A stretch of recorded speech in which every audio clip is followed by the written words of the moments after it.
So this one's kind of a double whammy we're getting from Chris Fedor of, I believe it is the Cleveland Plain Dealer. And Chris Fedor is saying that the Cavaliers are not only interested in Dorian Finney-Smith, but additionally they are interested in our man, Mr. PJ Washington. PJ Washington is currently signed long-term with the Hornets. And here, so Dorian Finney-Smith and PJ Washington are two guys. PJ Washington's in the first year of a extension that most people would say is a pretty, I think, reasonable extension, while Dorian Finney-Smith signed a 4-year, $55 million extension back in, I believe it goes till 26. Yeah, it expires out, and he'll be a free agent in the summer of 26, Dorian Finney-Smith. So you would have him under roster control for one more season in the final year as a player option, which he probably would pick up because of the amount of money he'd be making, 15.3 for Dorian Finney-Smith. While PJ Washington's younger, PJ Washington's contract is 4 years, 46, 3 years, and you'd have him under control for 2 more years. And that's really not that bad of a deal. So for me, when I look at this situation, as we go back to Dorian, we'll talk about Dorian Finney-Smith and then we'll talk about PJ Washington. But with Dorian Finney-Smith, who I am a very big fan, he was playing center for the Nets at times. Okay, he's a very versatile guy. He's a guy that Chris Fedor says is somebody that the Cavaliers have interest. He's somebody who can play the 3, the 4, and even the small ball 5. He can shoot and space the floor for them if they need it. And the thing with Dorian Finney-Smith is I've always been a fan of his. And this season, I mean, at one point he was averaging 15 points a game, guys. It was pretty crazy. But on the season so far, Dorian Finney-Smith for the Cleveland Cavaliers is averaging 28.8. I mean, my apology. The Brooklyn Nets is averaging 28.8 minutes a night, 10 points, 43% from the field, 40% from 3, 5 rebounds, an assist and a half. And how would we get there? Because what you're getting in Dorian Finney-Smith is a multi-positional defender, a guy who's going to guard the opposing stars. He's going to make a wings. He has this giant wingspan to allow him to protect the rim, and he's a great catch and shoot guy. But it's the salaries that you get scared of, okay? And would you want to go for a guy who's, 30 years old, or do you want to go for the guy who's still in his 20s? That's another decision you have to make when you're looking at Dorian Finney-Smith. And if you're the Cavaliers, what is the deal you're going to have to make? Because you're going to have to match the salaries. So the easiest way for them to do this deal is either trading Karis LeVert. I'm assuming that you wouldn't trade Max Strus. And so you either trade Karis LeVert or Jared Allen, which I don't think they would want to do. The next easiest way to do this deal would probably be packaging Dean Wade. It's hard. Dean Wade and Isaac Okoro. And then that might be a way you can do this deal.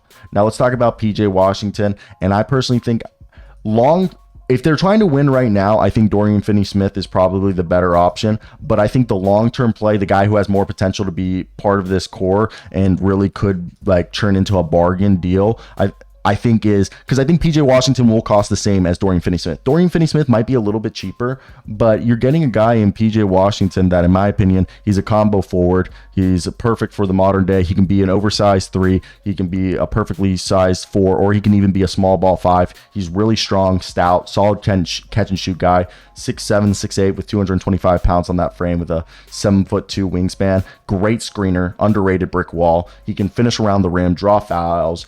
When he tries, he does give a great effort on defense. And on offense, he has this weird Rudy Gay type post game, old school drop step type shot. And this season, he's a guy who's averaging 13 points, which is down, but it's the second most of his career. He is shooting 43% from the field and 32% from 3, 5 rebounds and 2.5 assists a night.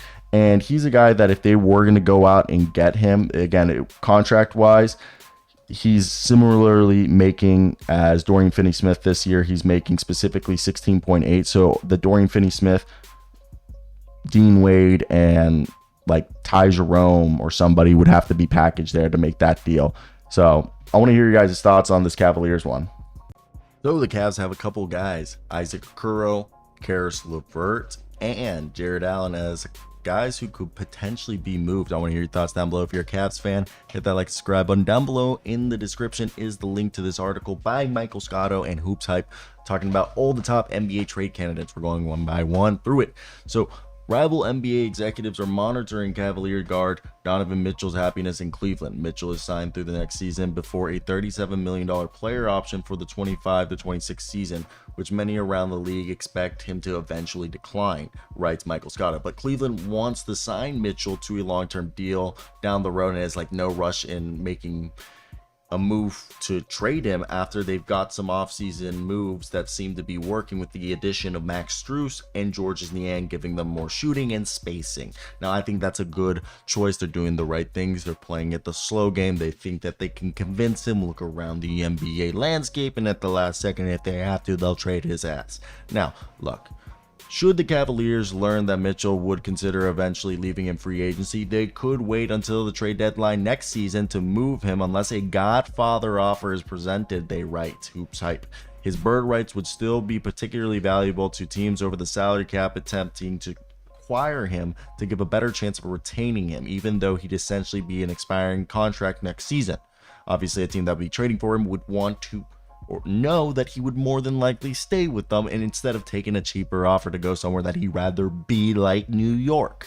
New York would rather just trade for him up front and not have to worry about needing to outbid people. Now, should Mitchell become available on the trade market at any point, a bevy of teams, including the Knicks, will be among those heavily interested, but that's not what this video is about. We are talking about the man by the name of Jared Allen, and the other one by the name of Caris LeVert, and another one by Isaac Okoro. All three names have came up in trade chatter this season and last season. As players, the Cavaliers want to keep, barring a trade that further moves the needle towards title contention for Cleveland. Hoop Hypes has learned that Evan Mobley, Darius Garland are core pieces in the eyes of the franchise, untouchables. While Cleveland will have to make a decision on former 5th overall pick Isaac Okoro, who's basically Josh Okogie, maybe a little better, and he's a restricted free agent looming in the summer of 24. Will they pay him? Will they trade him? Will he learn how to play offense? This year, Isaac Okoro, so far, out of everyone that we've just talked about, Jared Allen and Evan Mobley, Isaac Okoro has played 9 games, my apology, 9 games, 24 minutes a night, and he's scoring at 49%. His three-point shot is deceptive because it's not that good. Then you got Caris LeVert, who over here, he's playing 30 minutes a night. He's averaging 15.5 points, his most since his Pacers days. And it's defensively, they value Okoro. However, the luxury tax payments, while him not being or progressing much on offense, may prioritize other players. Of course, the team continues to be patient with Ricky Rubio, who's away with depression and mental health struggles. And Craig Porter Jr., the man from Wichita State, the shocker, has become a key rotational player for the team and could become a candidate to have his two-way contract converted if he continues to play well with the opportunities. So it'll be interesting to see who they might target, as I think, I think Isaac Okoro is the most likely, okay? But Jared Allen, the way you would trade Jared Allen is if you believe Evan Mobley's your future center and not your power forward, and that you can't win with Jared Allen, or if there's a cheaper option becomes available that you think would be an adequate replacement. What if they offer you Jock Landale and Jae'Sean Tate for Jared Allen? Would you say no to that? I'm not saying that's a good deal for the Rockets. I'm just hypothetically just spitballing, but let me know your thoughts.